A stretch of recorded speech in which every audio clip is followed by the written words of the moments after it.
असुर गुरु शुक्राचार्य की बेटी देवयानी और असुर राजा की बेटी शर्मिष्ठा में गहरी मित्रता थी। एक दिन दोनों सहेलियां स्नान के लिए गई और नदी किनारे अपने वस्त्र छोड़कर दोनों पानी में उतर गईं। एक तेज हवा का झोंका आया और उनके वस्त्र उड़कर इधर उधर बिखर गए। जल्दबाजी में नदी से बाहर निकलकर दोनों ने गलती से एक दूसरे के कपड़े पहन लिए। शर्मिष्ठा को बहुत गुस्सा आया कि एक साधारण लड़की ने उसके शाही वस्त्र पहन लिए। विवाद हुआ और बात असुर गुरु शुक्राचार्य और उनकी पुत्री के अपमान तक पहुंच गई। शर्मिष्ठा की शाही प्रतिष्ठा पर चोट लगी और गुस्से में उसने अपने सेवकों के साथ मिलकर देवयानी को कुएं में धक्का दे दिया। लेकिन किस्मत को कुछ और ही मंजूर था। चंद्रवंशी राजा ययाति उस वन से गुजर रहे थे और उन्होंने देवयानी को कुएं से बाहर निकाला। देवयानी विश्वासघात से जल रही थी। वह अपने पिता शुक्राचार्य के पास पहुंची और प्रण लिया कि जब तक राजकुमारी शर्मिष्ठा उसके सामने सेविका बनकर नहीं झुकेगी, वह नहीं लौटेगी। पिता का हृदय पिघल गया। शुक्राचार्य ने भी अपनी बेटी के साथ राजधानी छोड़ दी,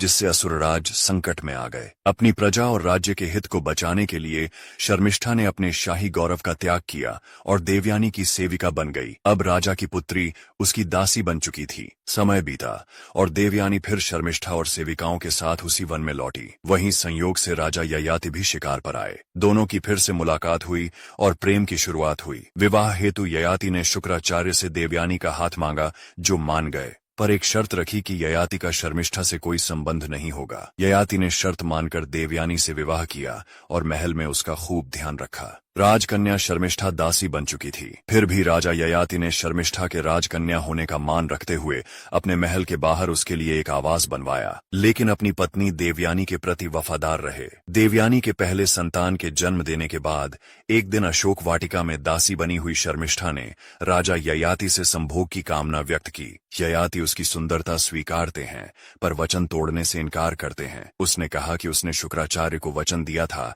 कि वह शर्मिष्ठा के साथ कोई संबंध नहीं बनाएंगे। शर्मिष्ठा ने राजा को मनाने की कोशिश की। उसने राजा के कर्तव्यों का हवाला देते हुए कहा कि एक शासक का धर्म है कि वह अपनी प्रजा की इच्छाओं को पूरा करे। उसने अपने शब्दों से राजा को अपनी बात मानने के लिए प्रेरित करने का हर संभव प्रयास किया। उसने कहा कि एक दासी तो संपत्ति होती है और देवयानी की संपत्ति होने के कारण वो ययाति की भी संपत्ति हुई। ययाति मान गए और उनका प्रेम संबंध शुरू हुआ। समय के साथ शर्मिष्ठा और राजा ययाति के 3 पुत्र हुए, जिनके बारे में ययाति की पहली पत्नी देवयानी नहीं जानती थी। एक दिन देवयानी ने इन बच्चों को देखा और उनकी पहचान जान क्रोधित होकर अपने पिता शुक्राचार्य के पास गईं। शुक्राचार्य ने ययाति को जवानी में ही बुढ़ापे का श्राप दे दिया। ययाति की विनती पर शुक्राचार्य ने कहा कि अगर उसका कोई पुत्र उसकी जगह श्राप स्वीकारे तो वो फिर जवान हो सकता है। सभी पुत्रों ने मना कर दिया, लेकिन पुरु ने यह बलिदान दिया। हजारों वर्षों तक भोग विलास का आनंद लेकर ययाति इस सत्य को समझे कि वासना का अंत केवल निरर्थकता है। अपने पुत्र पुरु को आभार पूर्वक उसका यौवन लौटाकर